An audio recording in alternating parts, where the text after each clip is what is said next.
I would hope I did, because otherwise I've been lying to myself. Hey Rio, how are you? Yeah. Let's go show the game. Yeah, let me turn on YouTube so I can watch your big, bald, juicy face. We've let the hair come out a little bit. It's not bald anymore. Let's make sure everybody can hear everybody. Let's see. I can see you talking over here.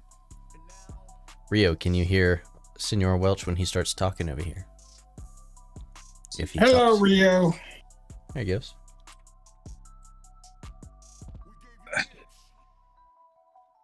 Yep, look at that. He hears you. This might be the most successful, technically speaking, secure play stream we've ever had. Oh, God, you just jinxed the whole show. Oops.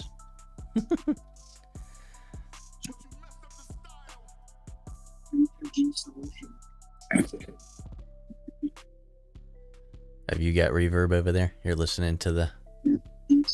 Hey, Dale.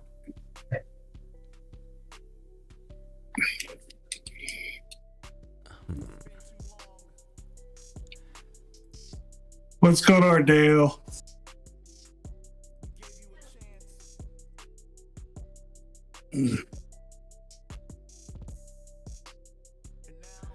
Trying to finish this testing tech event, Ryoji-kun.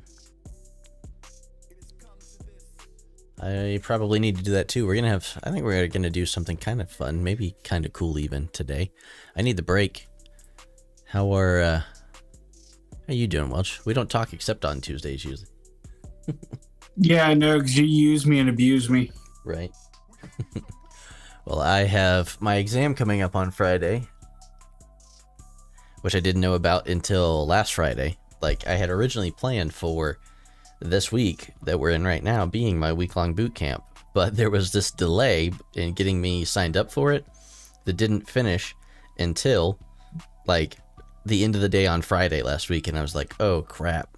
So it's like, it's one thing if a month ago you're like, oh, yeah, that Friday I've got to go sit for this exam. It's another thing when, like, 24 hours, or like 48, what is it? Well, it was just over, it was 162 hours or something like that in a week, whatever. It was just over a week from, like, you might have your certification by now, but you're going to have to go cram. Like, I kind of slacked off a little bit because I was like, oh, yeah, that's going to fall through. I'm going to have to reschedule. And it didn't.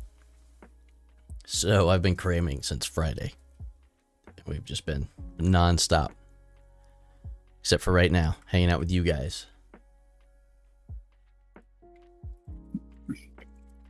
You're just making excuses. Well, the cool thing is I did pass my practice exam high enough that if I fail the exam for some reason, the actual exam, the certification exam, then I get a retake voucher and I can go take it again. So there's really, like, no harm in trying to take it this Friday. If I fail, then it's just part of the studying so that I can pass it whenever I reschedule it for. But, of course, I'd still like to go ahead and pass the stinking thing and I have to worry about that one again because it's a dual certification. And I didn't realize how much more in-depth the security, or not the security plus, I have that one, the pen test plus is over the certified ethical hacker. Yep. I didn't realize, like, certified ethical hacker is like, hey, here's how you get your like foot in the door to be a certified ethical hacker. Whereas the pen test plus is like all the other CompTIA stuff where it's like, this is what you would know of 2 to 3 years on the job of this. So very different. And what's weird is this course that I'm in is like, hey, here's a week-long boot camp for the CEH and labs and all this kind of stuff. and you're in it, and you take the exam that last day of the boot camp, like that evening, you take it, which is kind of cool. And then for the Pen Test Plus, they're just like, oh, we've got like 20 hours of self-paced courses you go take and just do it whenever you feel like. It's like, that one's the harder one. Why are you leaving me to hang out there for that? But oh well. I'm trying to pick them both up. Balance them out. Yep. But hopefully I'll have both of them soon. I won't have the Pen Test Plus this week, but soon.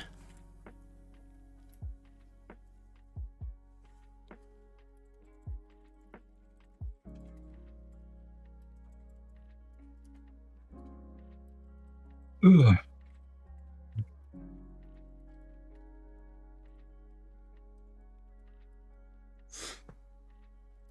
So how you been enjoying the game with the little bit that you played then?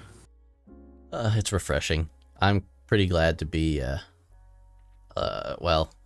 where I'm at now. I've been 43 for like, I want to say like 6 months or so now. So I'm pretty strong 43. I love to go, actually, it's one of my favorite things to do now is go to click on people that are like 43, 44, 45, and even 46 and go see how my power score stacks up to theirs. Especially when it's like this, where it's like, okay, well, I've got the Discovery and 2 miners on my docks there, and I'm still like 5 million power over these people that are like 2 ops levels above me, and I'm like, man, your stuff must be hard to complete every day. Yeah, I was talking with our Admiral Sunday? Yeah, Sunday. Because we were talking about Easter for a little bit and how I ruined Easter for a couple little kids. But we'll just say that feeding children rabbit on Easter Sunday does not go over well on a mental aspect. But anyways, well, we're talking about how people rush their ops levels and how they're under power. Yeah. So it was an interesting conversation. It sucks. Honestly, this game, I always felt this game was pretty hard until I slowed down and wasn't pushing my ops level. And then I was like, it's not that bad, honestly. Like, I think that the more you push your ops level, man, you're just going to get beat up and spun out and not enjoy the game that much. I'm not about that life. Rio, you still got to get the Security Plus. That one was not bad. And you can test that one in your house, which is pretty cool. That's the first one I ever did remote. The first exam I ever took remotely. Yeah, plus there's a lot for that one. There's so much free stuff out there. Right, that was a lot easier for that one because there was some good stuff out. I think, who is that?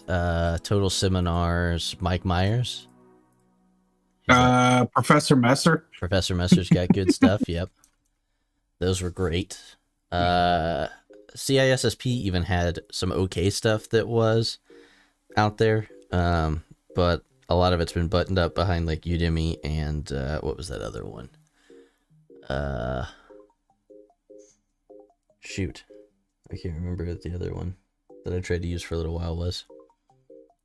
But I ended up doing a week-long boot camp for that one as well, but after I had had a lot of material for 6-8 months before I went to go take it. And that exam was horrible because the computer adaptive testing, man, that is torture. Where it's like, oh, you're doing good, we're going to amp up the difficulty of the questions on you. Oh, you're doing horrible, we're still going to amp up the difficulty of the questions on you. Just figure out exactly what you know and what you don't know.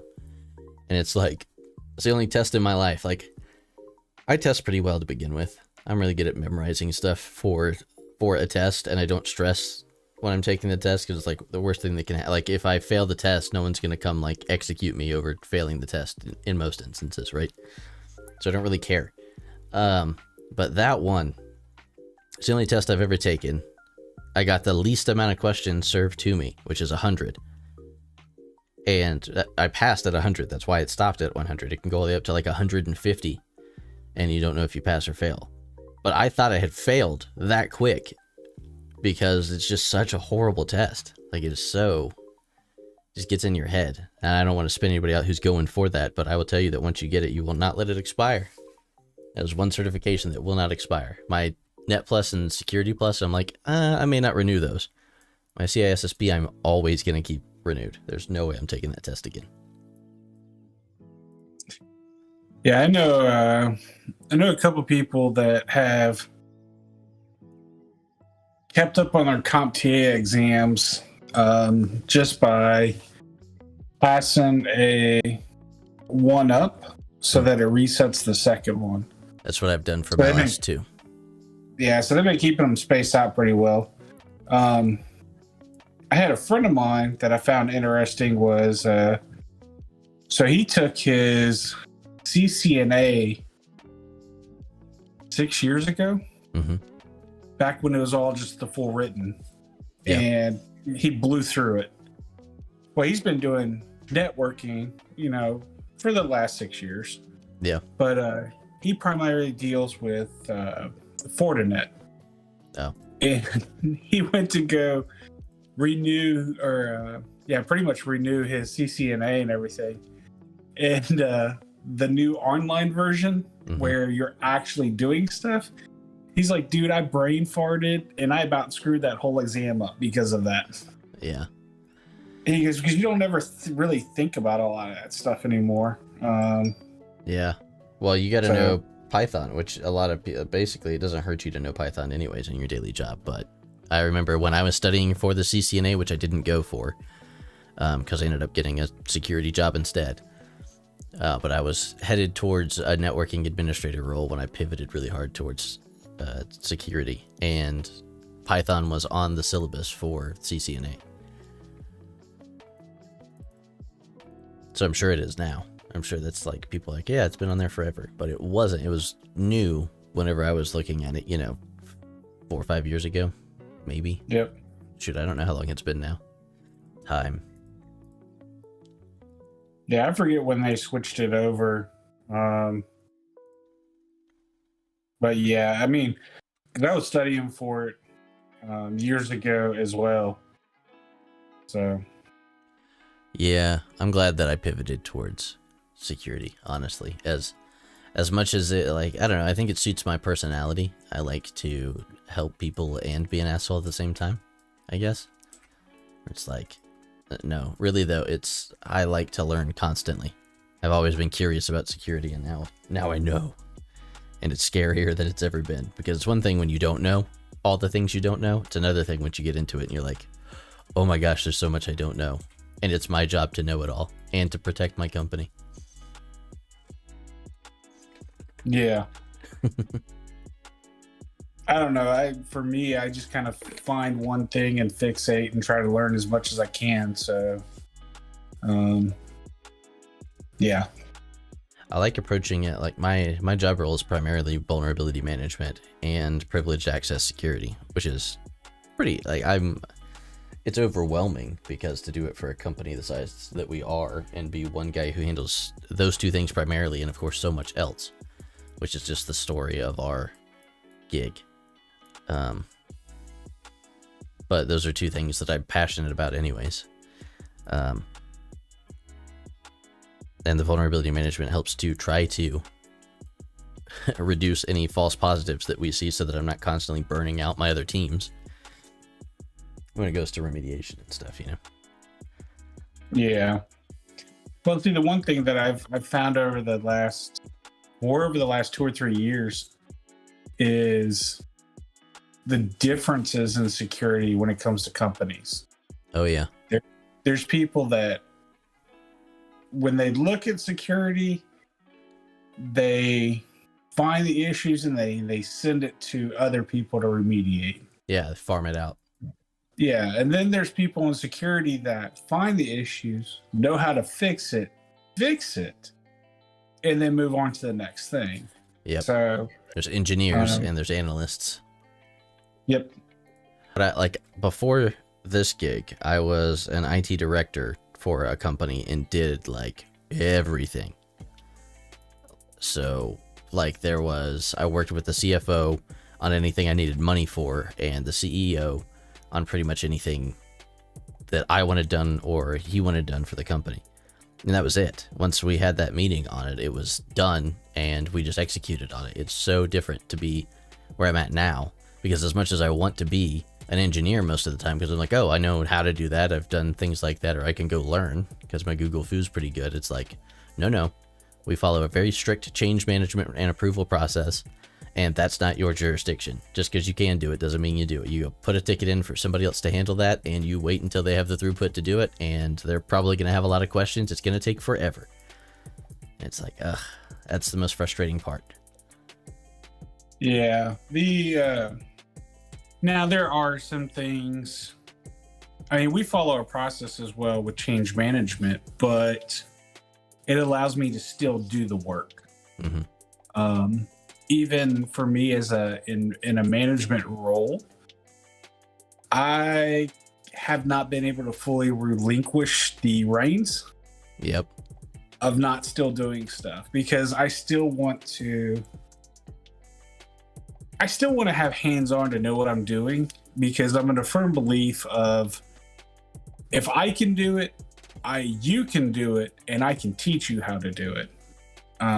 Versus the old typical, hey, go fix it, and if you have questions, here's the instructions, and here's some videos. Right, yeah. Or call these people. Yes. Yep. You're an in the trenches guy. Very much so. Yep. I respect that. Gotta go update my little spreadsheet that says here's all the work I've done or have to do in the game. I'm finally getting a little bit of a stock saved up for all my messages. So anybody who's out there on our server trying to hunt messages, it's my fault you can't find the scouts. Although you can tell when somebody else is also trying to go find the scouts, because they'll hit the system like right before or after you. It's hard to tell in deep space as much, right? But they'll already be in there, and you're like, this is about 45 minutes after I killed the last scout. It would probably be here. They must have got it. Or especially if you see their shields recharging or something, if it's in that like a higher level system, and you're like, dang, and you try to beat them to like the next place that a scout would be. Yep. But somebody else on our server earlier, I had been doing that all day. We just kept going in and all that stuff. And then I got to one and I was about to hit it, and they got it right before me. And I moved on to the next system, but I saw I had a PM and they went yoink. I was like, we've just been competing for these dang scouts all day, man. That's one thing I don't think I've grinded for at all is scouts. I'm doing it because there's not any reason not to, honestly. I have so much other stuff at a really good spot where I'm like 2 months out on most things. But like, who has enough faction tokens? I need them for officers. I need them for ship blueprints, especially even in G4. Like, if you're done with G3 entirely, then you want 10,000 of them at a time, so you can go get a D3, a Legionary, or a Mayflower, and go max those and scrap them for G4. That's what I did. In this last material spend event, I went and got an entire Mayflower and built it all the way up, and now I'm just putting some levels into it, and I'll scrap it soon. Oh, and I got my Katinga out of the queue and dropped I think I got it to tier 5.5 even. And I did not put a single bit of Latinum into the XP on this thing. I'm very proud of how much work I've done farming with this thing. I like it. I like the Katinga. I wish that I had built that one first. Yeah, Dale says, did you try turning it off again? And those credits come in handy. Try turning it on and off again. Speaking of scoots, there's one right there. I get you.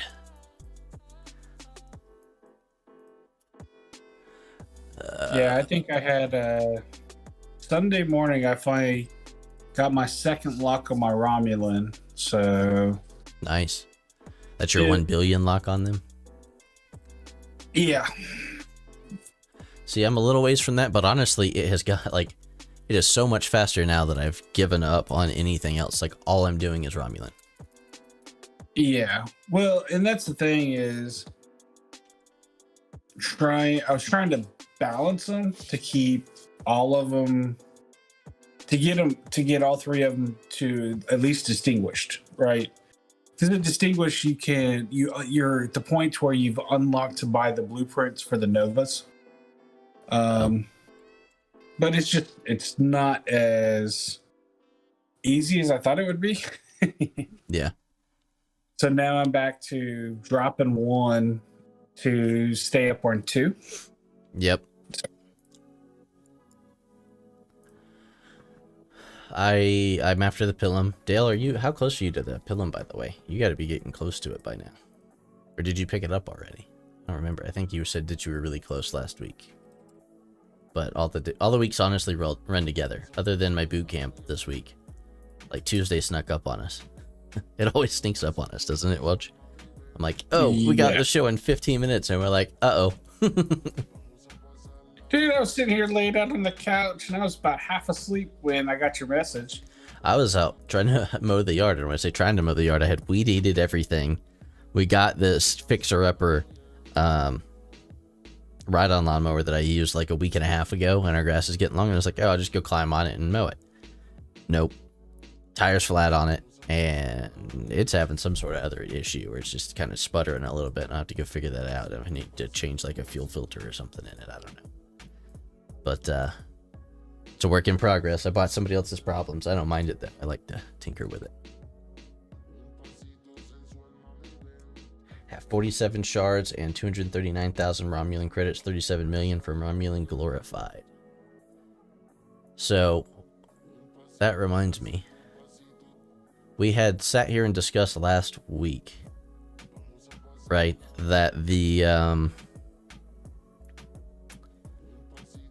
to get your blueprints for the Pilum to show up in your away team store? Is that what we were talking about? Maybe.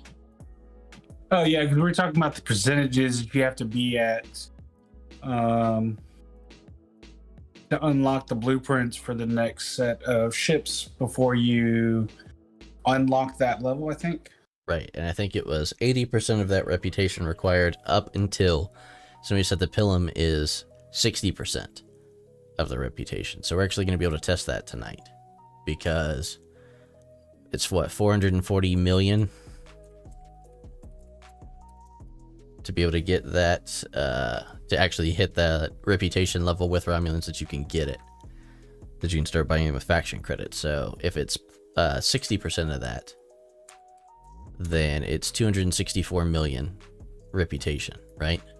And I have carefully made sure that I'm farmed up to 263.78 million. So I'll just go sit here and blow up a couple more of these hostiles and we'll hit that 264 million mark. The other caveat to that was said is that you have to be operations level 44.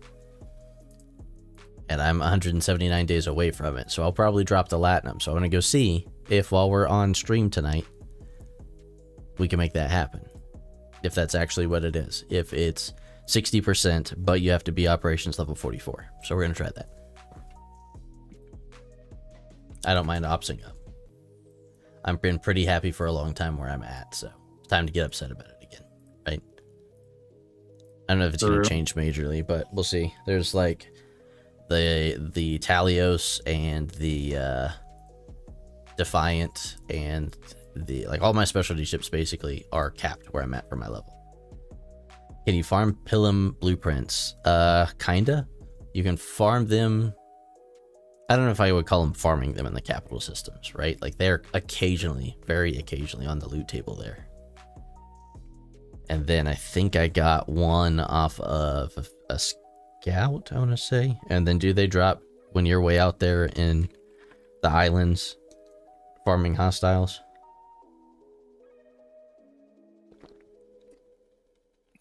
I always find that you can farm the ship about the time that you need that ship to go farm that ship. You know what I mean? Like, about the time I build a Pilum, I'll be able to actually go hit the stuff that's high enough level that I could go get a Pilum blueprint. Semi-reliably. That's the way it was with the Kelvin. Like, it took forever for me to get Kelvin drops out of the capital trader systems, and then once I built one, like, let's see how close I am to building a second Kelvin.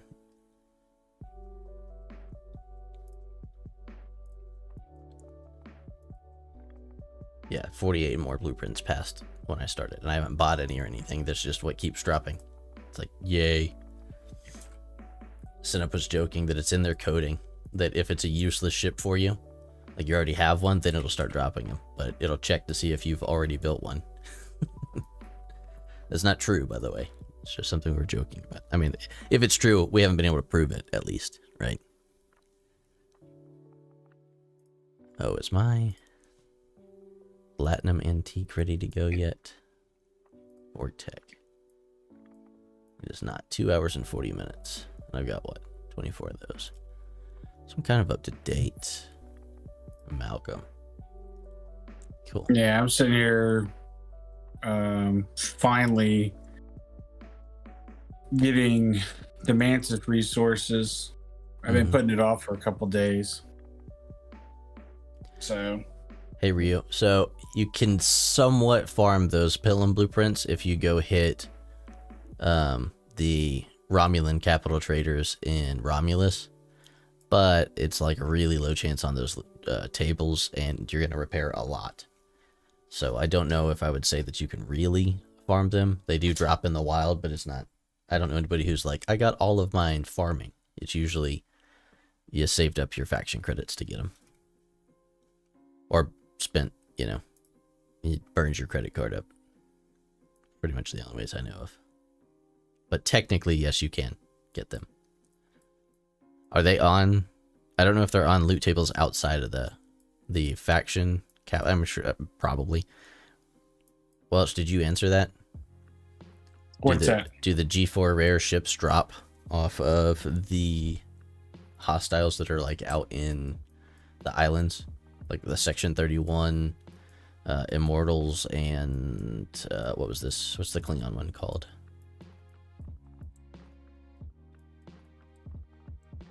Not that I have seen. Yeah, I don't know that they drop very frequently at all.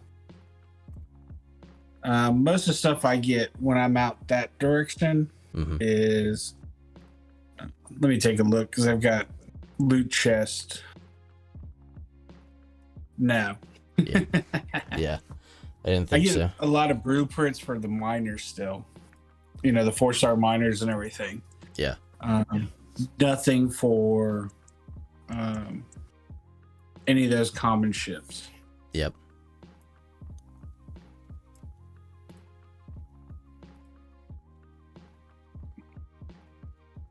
So let's see where we at. Yeah, we're like 100,000 reputation away. I could have probably popped an exocomp, but it's not like it's that big of a deal to go out here with a Katinga and get 100,000 rep. I think I finished my daily quest for him already. Oop. Do you love that when you go open this and it's like, oh, you wanted to look at the events? No. There we go. Titan. Ugh. Apparently I did the testing technology already. Everybody did their Rialta stuff, I'm sure.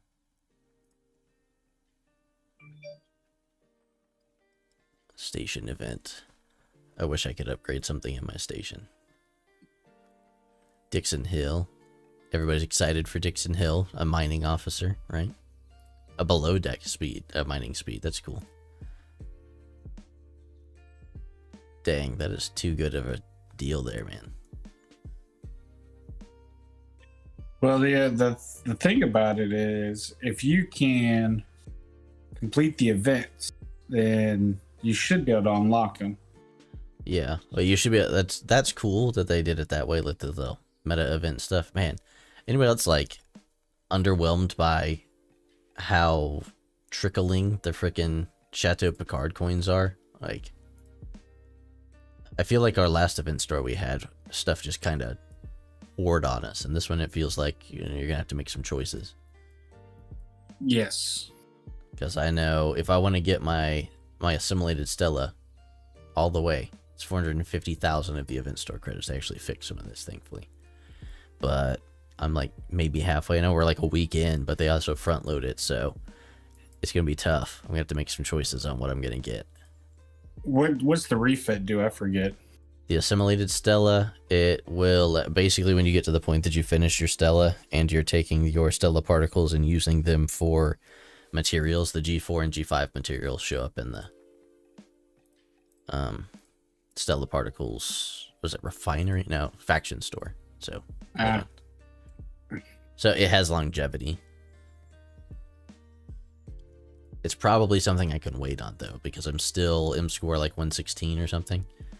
So it's still going to be a little while before I'm trading them for the Stella particles to materials, you know. But that's all that it does, is you get G4 and G5 in here. Not bad. It's always great to have extra resources from somewhere, but I don't know how much the Amalgam's ability gets buffed off of its ship skin either. And I thought about getting the Valdor for when I'm grinding for reputation, but honestly I'm using my Katinga more than I'm using my Valdor for grinding reputation right now. So plus as much as I like the concept of skins, it's like a ship specific skin that's not a specialty ship has a limited lifespan, right? So I don't know that I want to spend my event credits on something that's not going to give me long-term gain. Which leaves me with probably having to go dump it into officer shards and either level an officer, or I think I could pick up Picard actually with what we've got here. What's it going to take me? Like 300,000? Is that right? To go ahead and max him out? I need 56 shards at 6,000 a pop. Yeah, so 336,000. Yeah, see, I thought about going after Picard, but I don't know if I really need him or not. It's either that or like seeing if I can get Galen already to level up, because he's like unsung hero for all your grinding, you know? Yep. Damn, that's what I keep forgetting to put underneath my ship. Yep. I've actually been maxing out my Talios when I go out there pretty much, or like really close to it. Which was surprising to me, because when I first got that Talios, I was like, man, the Vidar is so much better. But that's changed. So if I level him up again, I'm going to get a plus 5%. So he'll be 20% to Actian and Inert. That's pretty good. And then you can also use him as an officer to get more faction reputation from hostile grinding. But it's like, I need my officers that I already have up there. So anyone else getting a Chateau Picard coin compensation chest? I have not. Got my last 28 projectile shards to unlock Q and... last 8... Let me try that again. Got my last 28 shards to unlock Q and got my last 26 rainbow projectile shards. Have 3k Picard nickels left. What about Picard Beverly? I have her unlocked. So that's why I'm not that concerned with Picard Beverly. Plus, tearing her up is going to do increased critical damage by X% when hit by a non-armada hostile cumulative. Okay. It's very niche, I think. I don't know what I would really use that on. And then increase the amount of broken parts you get from killing hostiles. Not super amazing to me to try to tear her up.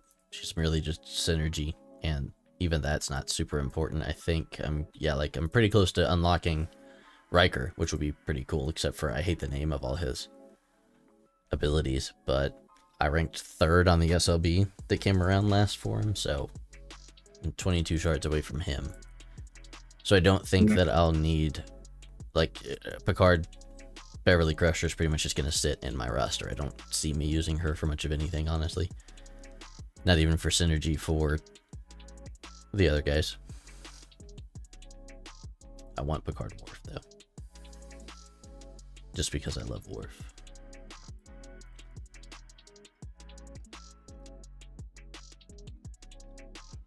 I like them being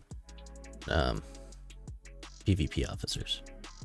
I don't think thematically it makes sense. Thematically they're all yuck, but you got 6th place, Dale. It's pretty awesome. I went hard. Not gonna lie, I'm pretty poor on materials now. I'm hoping the treasury event comes around soon and that there's decent stuff in it, because I'm like, okay, I need to replenish some of this. Not having the ship parts bottleneck. No, I just am like, when I do, like, I'm kind of out here right now hitting these Explorer hostiles specifically because I'm trying to build up my Valdor a little bit higher. Like, my Valdor is probably going to sit at tier 6 for a little while. My Katinga, I'll probably get to tier 6. Both of those are tier 5. My Kelvin's going to sit at tier 4, and then I'm just going to be saving up for the Pilum. Like, that's, I'm going to try to coast at tier 6 for both the Valdor and the Katinga until I get a Pilum. So we'll see how that goes. So you're going to build all 3 faction ships? I already have built the 3 at 42. Which helps a lot. You were third and then other players emptied their stashes. Yeah, I emptied mine right out of the gate. I held first place for like the first 24 hours. And then I was worried about that too. So I hate it when I do this because I'll go look like half an hour before the leaderboard ends and be like, okay, I'm good now, but I see that people could try to snipe me. So I look at where the people were and all that kind of stuff. And I'm like, screw it, I'm just going to go dump in because I don't want to lose where I'm at. Like, I'm not doing it to try to get higher. I'm doing it to not lose where I'm at. And then I'll go look after it's over and nobody else moved and I just wasted a bunch of resources pretty much. And I'm like, dang. Just because I'll lose track of time if I don't. Like, I'll be like, oh, I'll check it in 5 minutes. Yeah. The good news is the jellyfish event, you only have to win it once and you're done. But it is hard to win that one. And you did. I remember that day, trust me. I mean, that's a strategy for it. You save up for a long time and then just dump and hope that nobody else is doing it too. Well, I think me, you, and Sinop were all in Discord chatting the day that I was doing it because, like, for that day, it was 10 minutes before the event ends. And I was going against somebody else. And then you're like, okay, 3 minutes. And then you're watching yourself piggybacking each other. And then all of a sudden I remember, I think I boosted an ops level. And that was pretty much the only way that I won that thing. That's where you want your friendly neighborhood gray hat hacker to go dosh your competition. Yeah. Sorry, I rebooted your phone and your computer. You're going to lose the ability to compete with me in this. Oops.